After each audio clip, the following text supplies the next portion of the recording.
Just a short video today. Kimberly Cheatle resigned this morning. She was the disgraced director of the Secret Service. She testified yesterday, and some of the things she said were just beyond appalling.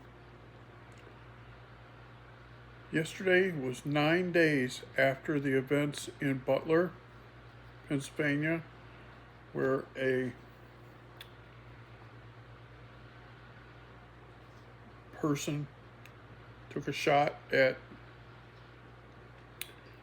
former President Trump, killed another rally goer, injured two more. In 9 days, she testified yesterday, she has not gone to the site to get eyes on what happened. That's shocking. It took her 3 whole days after the event to call the team on the ground and find out what happened.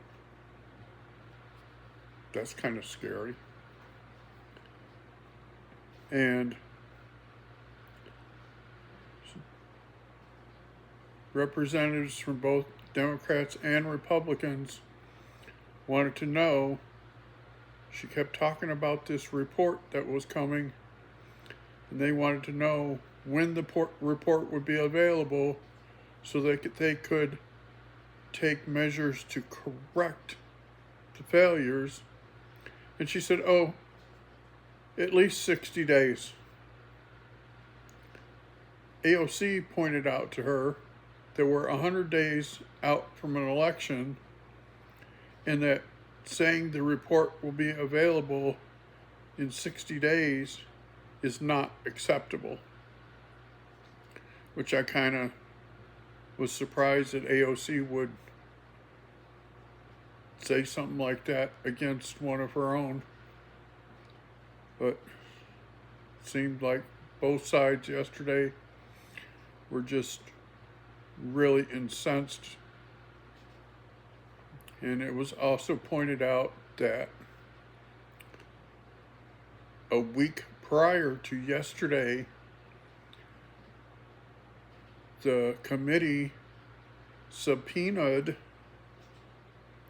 information, communications, timeline, all that kind of important stuff. And she told them that the timeline wasn't available. She also told them that communications were not available because they were not recorded. That's kind of bizarre, because Secret Service is supposed to record all communications because it's part of keeping their protectee safe. And there was just a variety of things that were talked about that were interesting. Some were interesting, some were mouth dropped, like, really? It just showed utter contempt for Congress and utter disrespect and basically utter incompetence. It took Representative Moskowitz from Florida to point out to her, to ask her if she had watched Elise Stefanik's questioning of the 3 college professors. She said, no, why would I? He said, within 3 days, they all resigned, and that's what's coming at you. It just, the level of arrogance and incompetence on display yesterday was just mind-blowing. I just sit here and think about stuff she said. If she worked for a private company, she would have been fired because she's the director and she didn't have a timeline of when the incident happened and what happened during the incident, and she did not call her people on the ground for 3 days. They said 72 hours, which is 3 days. She didn't go to the site at all. It was brought up that Dr. Jill Biden had a fundraiser at a casino a few miles away in Pittsburgh, and that the casino held 300 people. It was indoors. She increased the assets by 12 to that, and only increased for President Trump by 3.